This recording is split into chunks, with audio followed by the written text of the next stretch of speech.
À la une ce soir, un procès atypique au tribunal de Fort-de-France. Union des femmes de Martinique opposée à un colonel de gendarmerie. Il réclame 368 000 € de dommages et intérêts depuis la mise sur place publique de faits de violence conjugale à l'encontre de sa femme. C'était en 2010. Une rencontre entre chefs d'entreprise du secteur du BTP autour de la transition énergétique ce matin.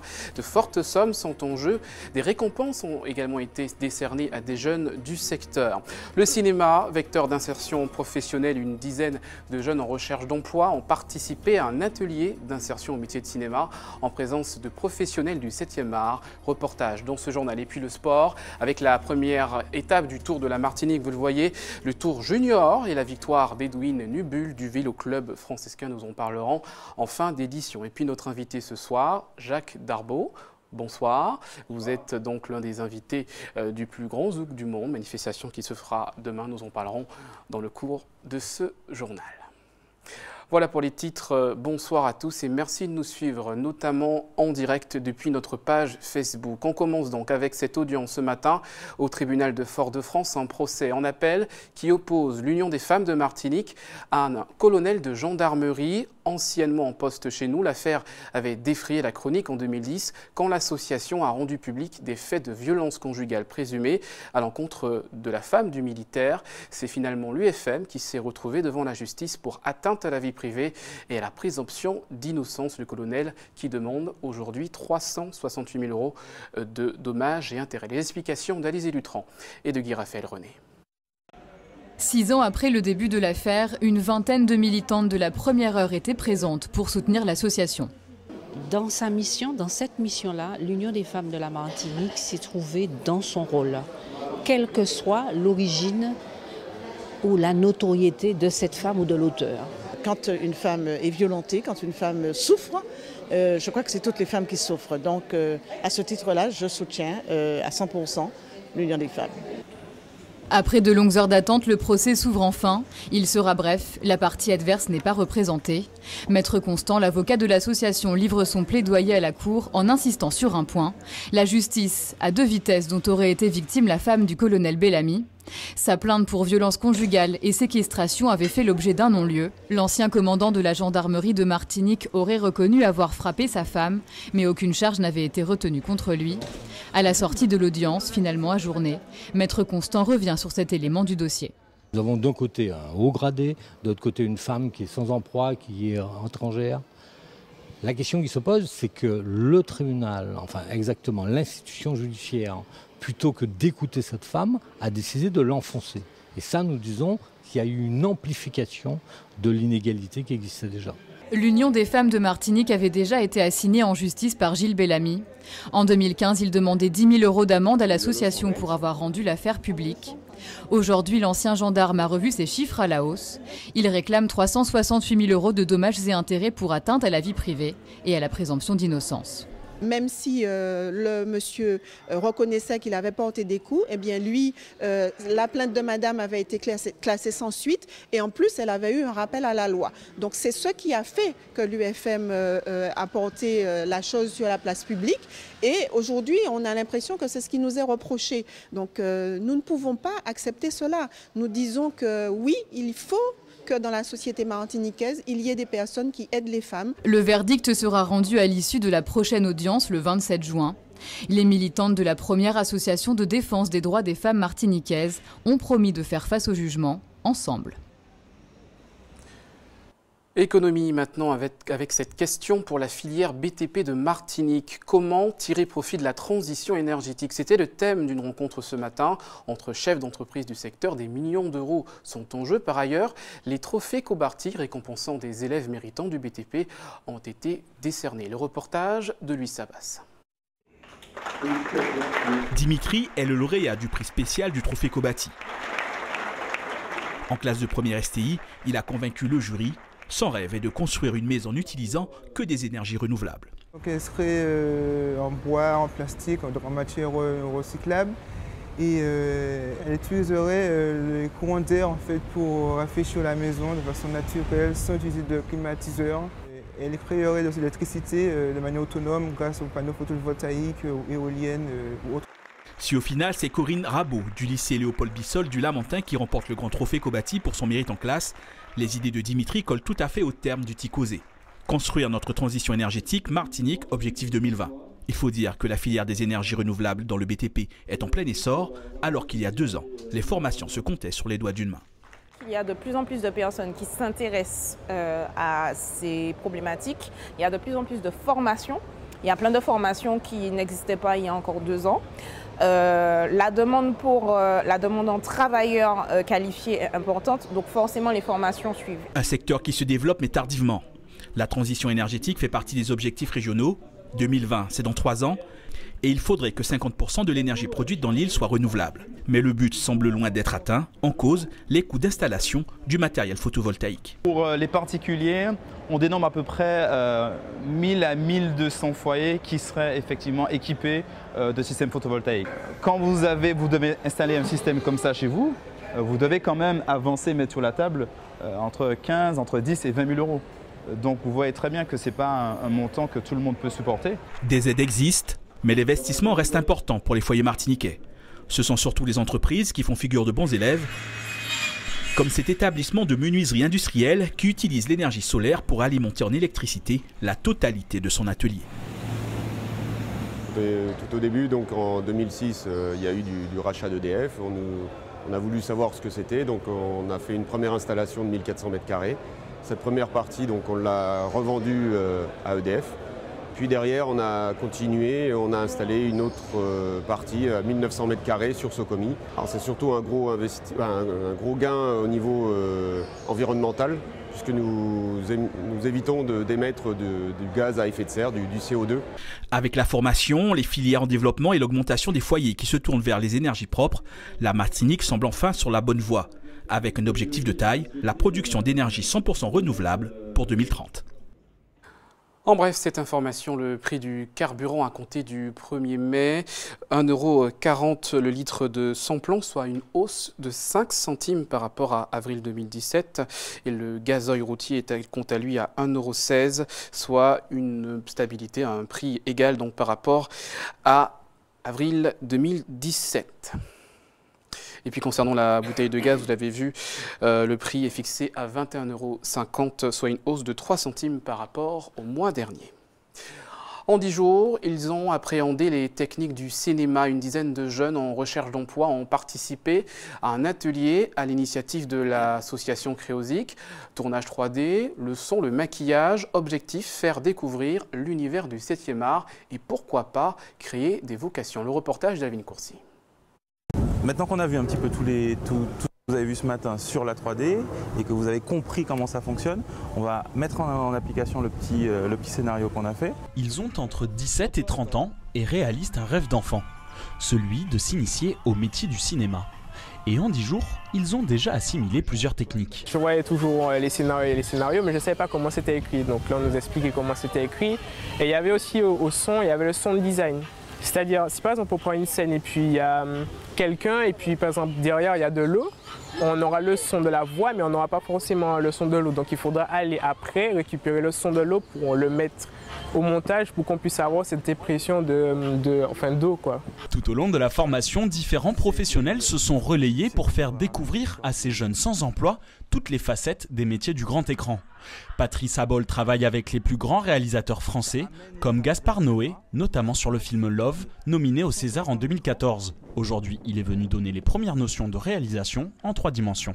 Ce qui est génial, c'est que c'est une autre génération, qui n'est pas la mienne, qui n'est pas celle des organisateurs, donc ils maîtrisent déjà une partie des nouvelles technologies. Ils ont déjà vu des films en 3D, ils ont déjà vu des films en animation, et donc ils sont curieux de tout ça. Et ça, c'est vraiment génial de leur apprendre des nouvelles technologies de tournage qu'ils ont vues au cinéma, et ça leur donne des clés pour comprendre comment est-ce qu'on fabrique ce type de film.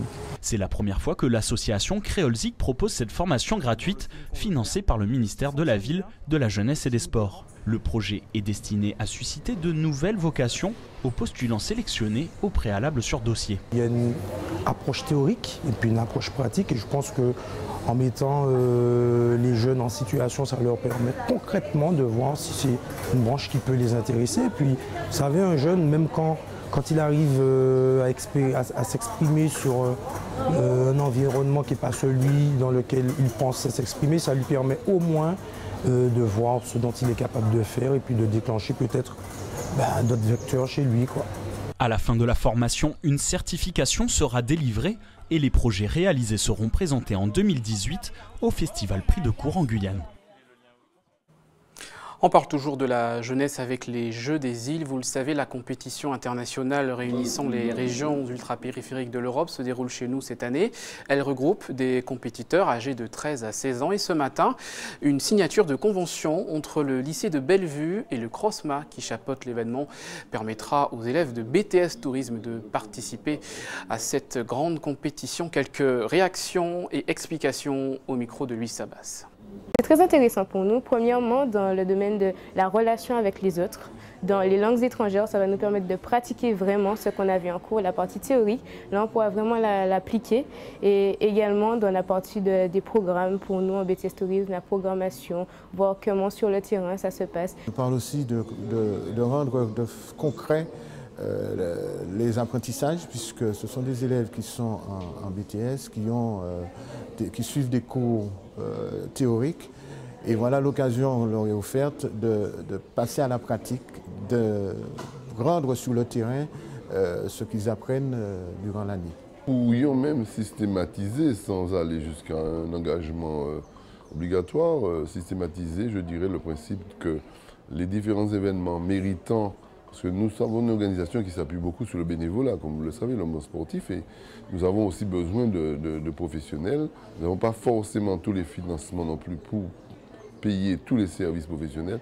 Et la solution des jeunes étudiants est intéressant économiquement pour nous et intéressant sur le plan de l'expérience pour eux. Donc je crois, oui, c'est une démarche que le CROSMA souhaite généraliser, singulièrement avec le lycée de Bellevue, parce que nous avons des atomes crochus, mais certainement avec, en général, les jeunes en formation qui sont intéressés pour s'impliquer dans le domaine du sport, parce que le sport draine évidemment plusieurs secteurs. Hein. L'actualité régionale maintenant avec la Guyane et cette marche de grévistes de l'hôpital de Cayenne. Ils réclament une amélioration des conditions de travail et plus de moyens humains et matériels. Hier, une rencontre avec l'Agence régionale de santé n'a pas donné satisfaction. On fait le point avec Natacha Maltaverne. Au lendemain de l'échec des discussions avec l'ARS, plusieurs dizaines de personnels hospitaliers ont une nouvelle fois battu le pavé à l'appel de l'UTG Santé. Ce matin, le syndicat a fait une première halte à la mairie de Cayenne pour remettre son cahier de revendications avec ses propositions. C'est un combat, quand même un combat guyanais, et je pense qu'ils ont besoin du soutien des élus que nous sommes. Donc moi, je n'hésiterai pas, en tout cas, à rencontrer quelqu'un du ministère. Il suffira d'attendre, parce que bon, les élections ont lieu, le gouvernement va être installé, et une fois qu'il va être installé, je verrai avec les autres élus, parce que je ne suis pas toute seule, pourquoi pas mettre en place une délégation qui pourrait se déplacer, puis rencontrer quelqu'un en face qui pourrait nous apporter des éléments de réponse. Direction ensuite la préfecture où une délégation a été reçue par le directeur du cabinet du préfet. Nous le disons très officiellement que nous sommes déçus parce que le préfet était là et une fois de plus il n'a pas daigné nous recevoir directement. Donc nous continuons à brasser le mépris des fonctionnaires d'État de la France. Les manifestants ont ensuite débuté un périple en bus. Ils ont été reçus à la CTG. Les grévistes ont demandé la tenue rapide d'une table ronde rassemblant les élus et tous les acteurs concernés par la santé. Nous aurons à solliciter l'ordre des médecins, les médecins libéraux, quels qu'ils soient, les médecins des secteurs privés et publics, nous-mêmes, les professionnels étant sur les terrains d'action, et ainsi que tous les paramètres, que ce soit d'ordre social, médico-social aussi, parce qu'il faut avoir une réflexion guyanaise qui nous permettra d'établir un projet guyanais dans le cadre du respect des soins de la population guyanaise. Une demande à laquelle les élus rencontrés ont répondu favorablement. Nous allons voir dans quel délai nous pouvons la tenir, et sachant qu'après, au-delà de cette table ronde, il y aura les états généraux qui vont être lancés en Guyane, qui vont porter sur toutes les thématiques qui aujourd'hui sont en crise en Guyane. Donc vraiment, il y aura des réponses que nous apporterons dans le maximum, dans la limite de nos compétences, mais même au-delà, des réponses à court, moyen et long terme.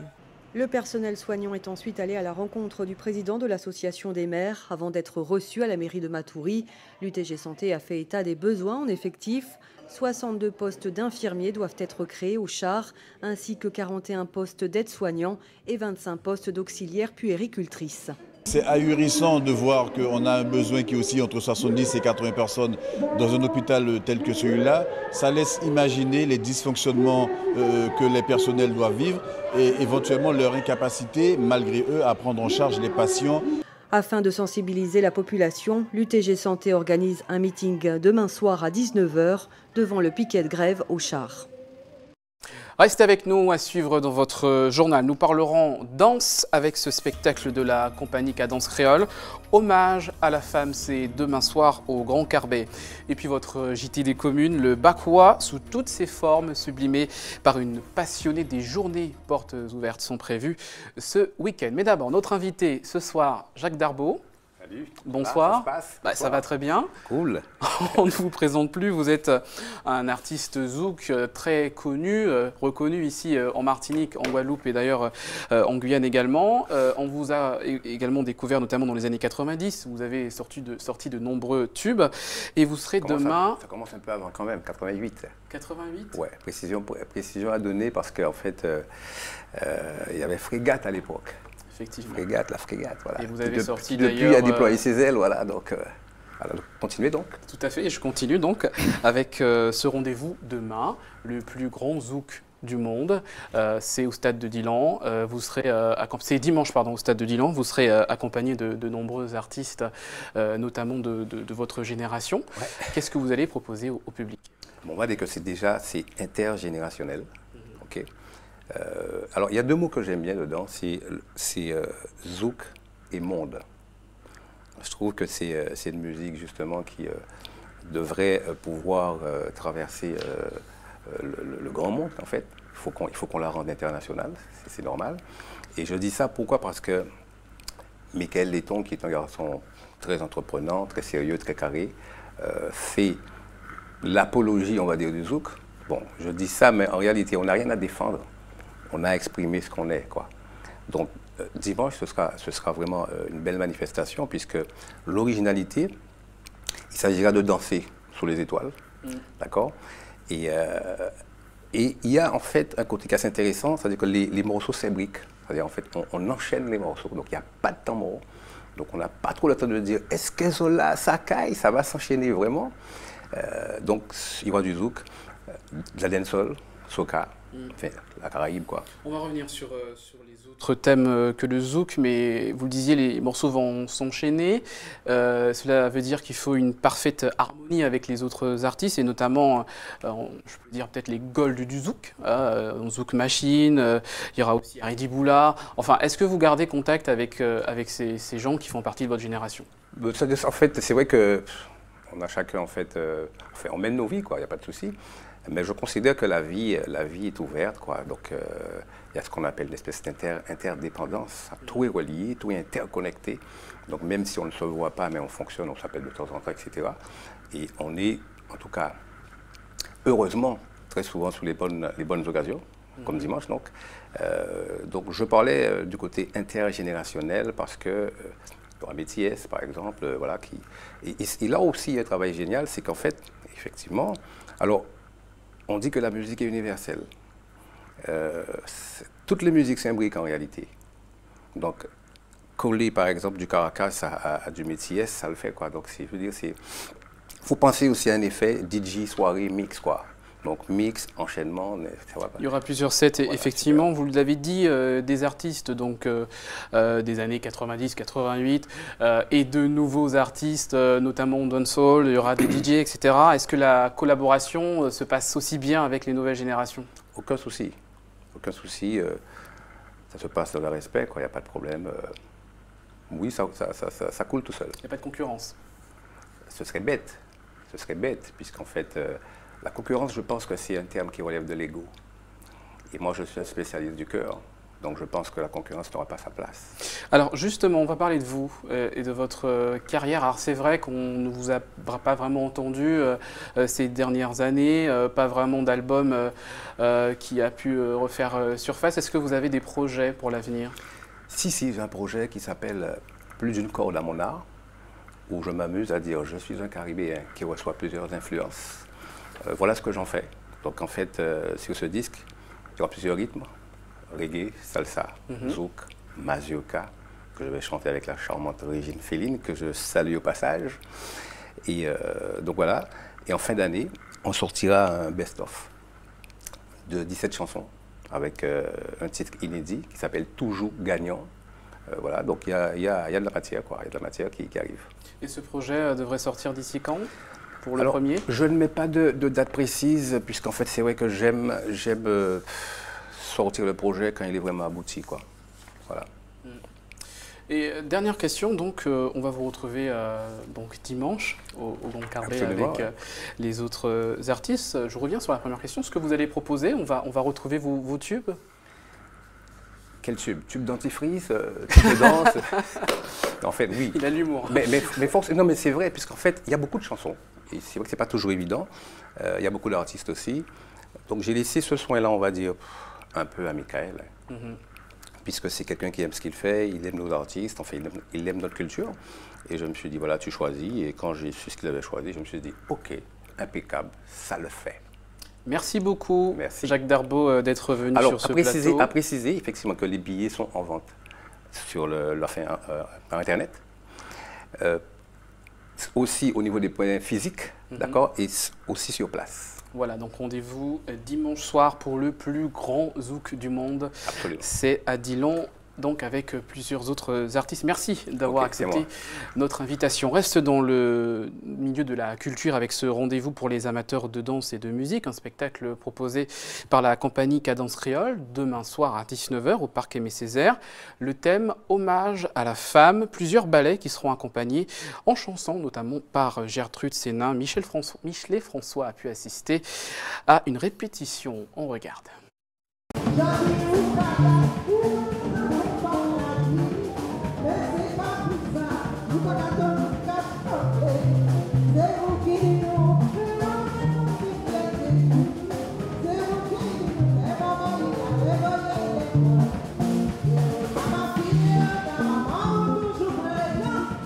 Un hommage à la femme. Et là, j'ai choisi Léona Gabriel. De toute manière, c'est Léona qui première femme qui bien aimait la musique traditionnelle là et qui portait musique Saint-Pierre Banou et qui portait belle composition. Chaque parole, chaque expression a son déploiement dans la chorégraphie. J'apporte la parole et vous apportez le geste, la danse, le sourire, la grâce. Sachez bien que sans nous, notre chère Marie ne serait que l'ombre de l'ombre. Relève notre terre, ne nous laissons pas faire, soyons parvenus au bout. Il y aura 13 chanteuses, il y aura près de 50 danseurs pour ce spectacle, y compris la compagnie de danse Pomme Cannelle qui sera en invité d'honneur. Et il y aura beaucoup de femmes qui seront à l'honneur, je répète, et les gens découvriront des femmes qu'ils n'ont pas encore vues, ça fait très longtemps sur scène.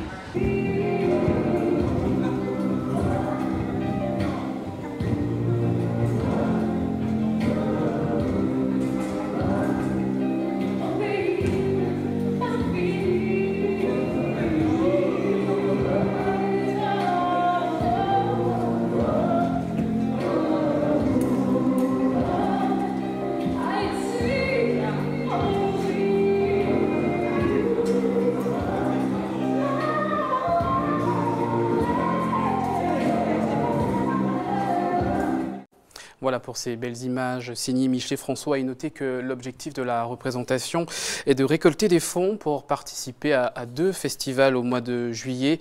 L'un à Marseille, l'autre à La Ciotat. La compagnie de danse espère récolter jusqu'à 40 000 €.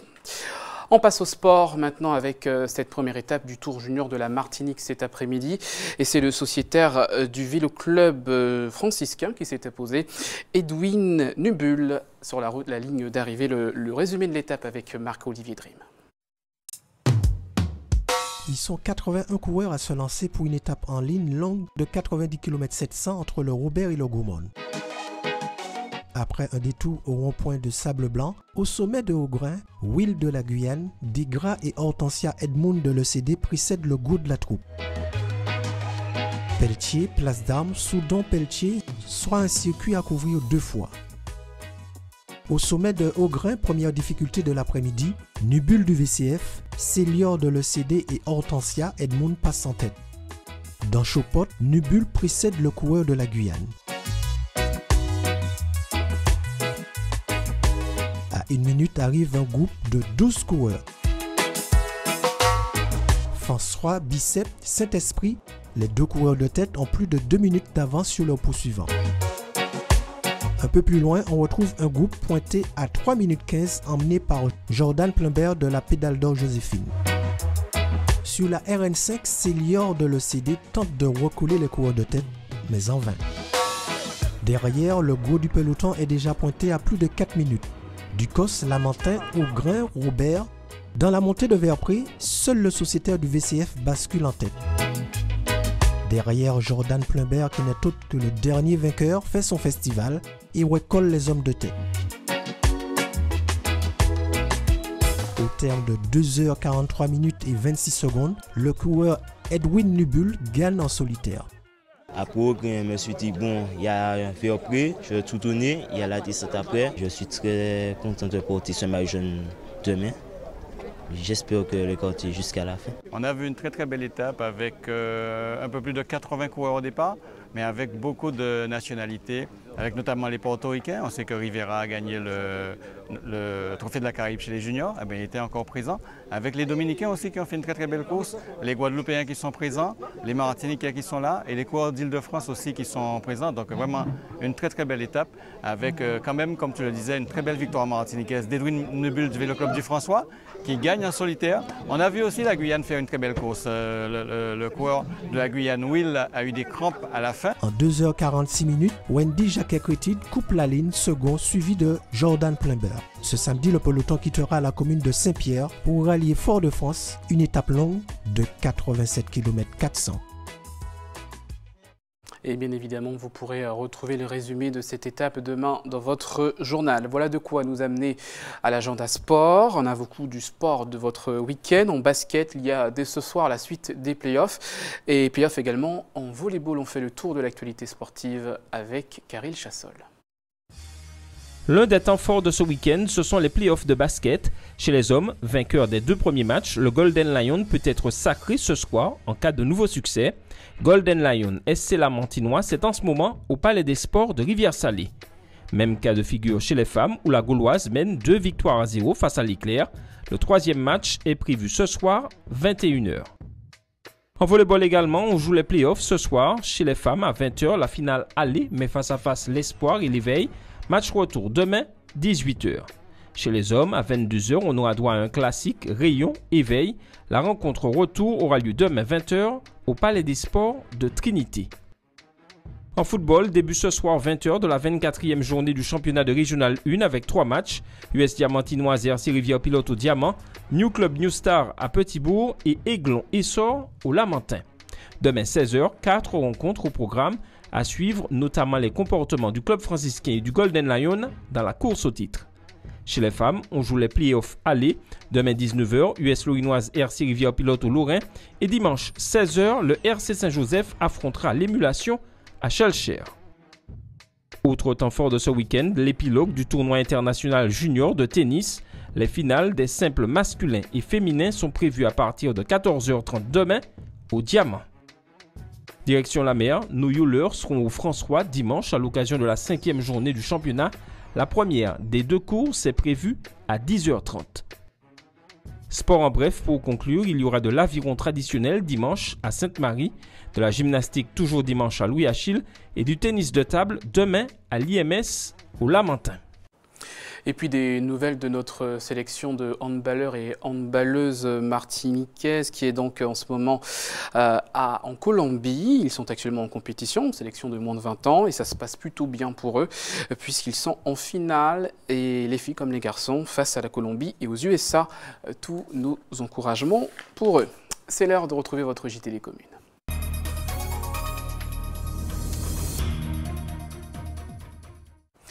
C'est une exposition interactive qui est en ce moment à Rivière-Salée et qui sera bientôt à Schellcher, les villages Garfi destinés aux enfants de 8 à 12 ans et qui ont pour objectif donc les villages de déconstruire les stéréotypes filles-garçons via des ateliers ludiques, une initiation de l'association Carbet des Sciences. On voit cela avec donc les réactions recueillies par Alvin Coursier. L'idée, c'est d'inviter donc les enfants et leurs parents dans un lieu avec des représentations qui vont parler à ces enfants, c'est-à-dire l'école, la maison, la cour de récréation, le sport. Et à partir de ces différents modules interactifs, on va leur expliquer qu'il n'y a pas tant de différence que ça entre une fille et un garçon. L'esprit d'équipe, ça va fonctionner beaucoup pour le handball, se dépenser pour la danse par exemple, respecter les règles du jeu dans tous les sports, s'entraîner régulièrement. Donc voilà, tout ça, c'est valable pour la plupart des sports. Les mêmes compétences pour filles et pour garçons. Les filles sont beaucoup plus scolaires que les garçons. Les garçons réussissent tout aussi bien, mais les filles sont beaucoup plus scolaires, mais parfois elles peinent à entreprendre des études supérieures ambitieuses. Donc ce type d'exposition pour les plus jeunes nous permet justement de leur faire comprendre que l'égalité est importante et qu'elles peuvent, dans leurs études, avoir des ambitions et avoir accès à toutes sortes de métiers, y compris les métiers qui avant étaient réservés aux garçons. On continue votre JT des communes direction le François. Maintenant, à la rencontre d'une passionnée de Bakwa qui sublime la célèbre plante en objet de la vie courante. Son objectif, faire connaître au plus grand nombre l'art de la vannerie. Une journée porte ouverte est organisée. Des journées portes ouvertes sont organisées ce week-end. Hubert Bornil et Frédéric Mazy ont pu la rencontrer dans son atelier. Regardez. Dans son petit atelier, Sandra travaille toute la semaine. Alors, c'est une jeune femme qui s'est renseignée auprès des anciens pour savoir comment travailler le Bakwa. Aujourd'hui, ça donne ça, des accessoires, des chapeaux, des abat-jours avec le Bakwa pays.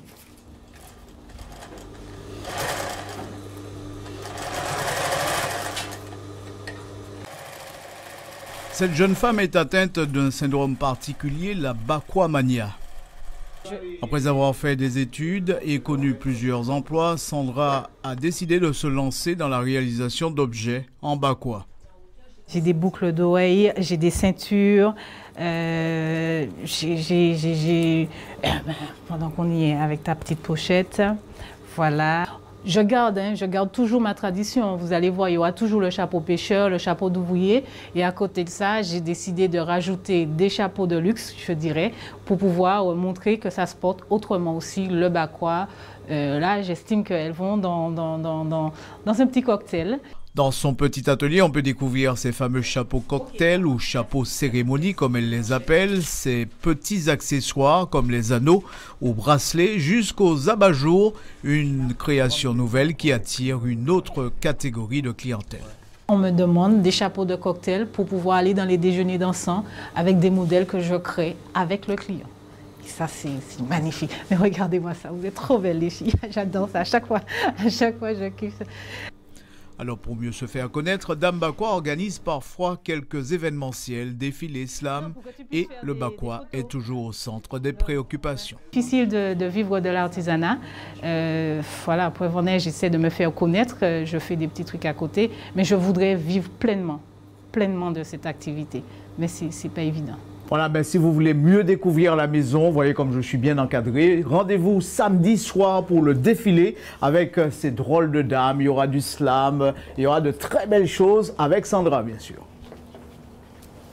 Voilà, le rendez-vous est pris. C'est quelques informations pratiques. Maintenant, d'abord, la qualité de l'air, vous le savez, elle était jugée mauvaise aujourd'hui avec un indice atmosphérique de 8. Et la qualité de l'air sera beaucoup mieux demain avec un indice de 5 jugé tout de même médiocre. Et puis, comme d'habitude, on termine avec le planning de l'EFS, l'établissement français du sang, qui sera présent demain à Fort-de-France, au centre commercial Le Rond-Point, de 8h à 13h. Voilà, restez avec nous dans quelques instants, votre rendez-vous entier payé. À tout de suite.